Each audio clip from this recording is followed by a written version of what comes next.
Salam sejahtera Malaysia, terima kasih kerana menonton video-video dalam channel ini. Sebelum kita mula, jangan lupa untuk tekan tombol subscribe, share, like, dan komen. Let's go! Salam sejahtera dan selamat malam kepada seluruh rakyat Malaysia dan pendengar terkini dari Mahkamah. Najib sedar apa yang berlaku terhadap akaunnya. Berita penuh. Bekas pegawai bank Najib Razak memberi keterangan bahawa bekas Perdana Menteri itu menyedari tentang transaksi dalam akaun banknya yang dikaitkan dengan ahli perniagaan buruan Low Tech Jo atau Jolo. Bekas pengurus perhubungan Joanna Yu memberitahu Mahkamah Tinggi Kuala Lumpur hari ini bahawa atas alasan itu dia tidak mematuhi permintaan Law untuk tidak mendedahkan kepada bank lain, Wells Fargo, bahawa pemegang akaun tersebut adalah Najib. Saksi pendakwaan ke-41 itu menjawab soalan balas oleh Peguam Bela Utama Muhammad Syafiee Abdullah semasa perbicaraan rasuah 1MDB bernilai RM2.28 bilion terhadap Najib yang juga adalah bekas Menteri Keuangan. Syafiee menyoalnya mengapa Yu memberitahu unit pematuhan Ambeng ketika itu bahawa identiti pemegang akaun tersebut tidak boleh didedahkan kepada Wells Fargo yang sedang menjalankan aktiviti pengubahan wang haram dengan meminta Ambeng mendedahkan identiti pemegang akaun berkenaan.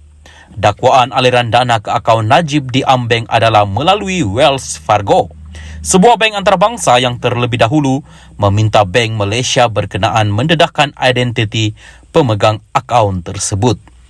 Inti pembelaan Najib adalah bahawa tertuduh tidak menyedari kesalahan yang dilakukan melibatkan akaunnya dan kesalahan itu didalangi oleh Law dan beberapa yang lain. Syafiee, kamu kini sedar jika maklumat itu disalurkan dengan betul kepada Wells Fargo, keseluruhan isu sama ada wang tersebut adalah kosher, syal atau tidak akan diketahui lebih awal dan kamu akan melindungi Perdana Menteri Najib itu? Yu, saya percaya dia Najib dimaklumkan. Cek telah dikeluarkan, kad kredit digunakan. Saya anggap bahawa dia tahu apa yang berlaku. Peguam bela itu kemudian mencelah dan berhujah bahawa Najib beranggapan wang itu adalah daripada sumbangan derma kerabat Diraja Arab Saudi. Justru Perdana Menteri mengeluarkan cek dan kad kredit.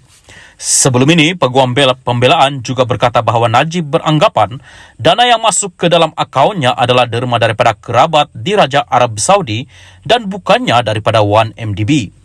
Bagaimanapun, selepas asakan bertubi-tubi daripada Syafiee, Yu mengakui Najib berkemungkinan Najib tidak mengetahui mengenai keadaan akaun banknya jika Law tidak mengemaskini atau memberitahu tertuduh.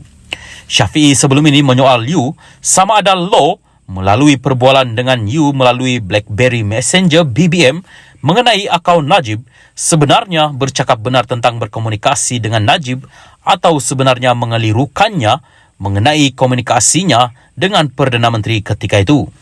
Syafiee, kamu tidak tahu jika Law benar-benar mengemaskini Najib atau dia seorang penipu? Yu, tidak. Bersetuju bahawa dia tidak akan tahu. Saksi itu yang pernah bekerja dengan Ambeng juga memberitahu mahkamah bahawa Law memintanya merahsiakan identiti Najib sebagai pemegang akaun tersebut kerana ia adalah akaun Perdana Menteri ketika itu. Sebelum ini, Yu memberi keterangan bahawa dia sentiasa berkomunikasi dengan Law berhubung pengurusan akaun Najib. Yu juga sebelum ini memberi keterangan bahawa keterangan dalam perbicaraan berasingan membabitkan kes rasuah RM42 juta SRC International terhadap Najib. Tertuduh kini menjalani hukuman penjara 12 tahun atas kesalahan itu.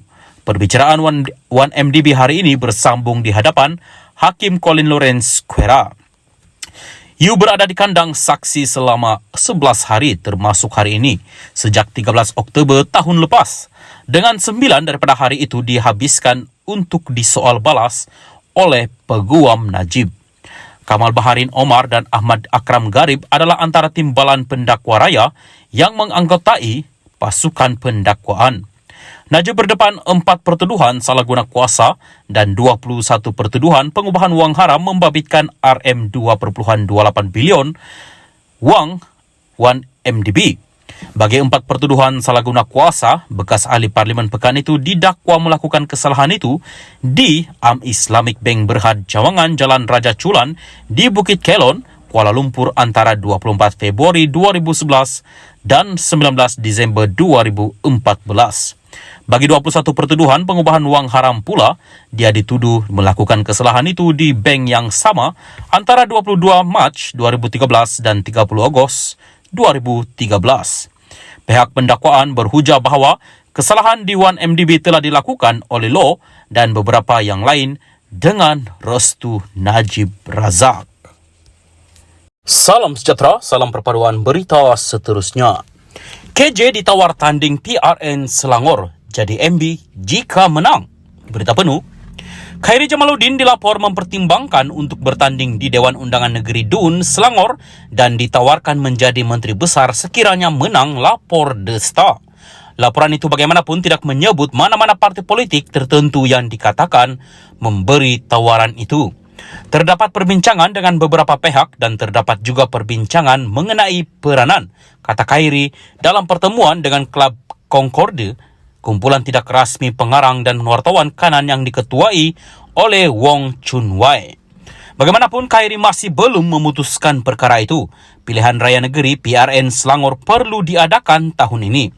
Sekiranya saya membuat keputusan untuk tidak bertanding pilihan raya negeri, maka saya akan mempunyai lebih banyak masa untuk memutuskan platform politik yang saya pilih sebagai babak seterusnya dalam perjalanan politik saya.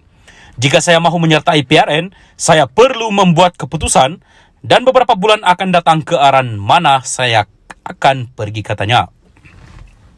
Khairi menyifatkan PRN akan datang sebagai peluang baik tetapi menjelaskan bahawa dia belum memutuskan sama ada dia sudah bersedia untuk berdepan satu lagi pilihan raya. Semasa pilihan raya umum ke-15 tahun lalu, Khairi tewas di Sungai Buloh. Sebelum ini, dia adalah ahli Parlimen Rembau selama 3 penggal. Dia juga pernah menjadi anggota kabinet di bawah 3 Perdana Menteri. Khairi dipecat daripada UMNO pada 28 Januari tanpa sebarang alasan rasmi. Difahamkan dia dipecat ekoran mengkritik kepimpinan parti ketika kempen PRU15.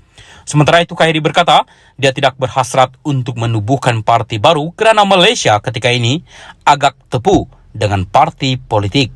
Walaupun ia adalah satu pilihan, ia tidak mungkin, katanya.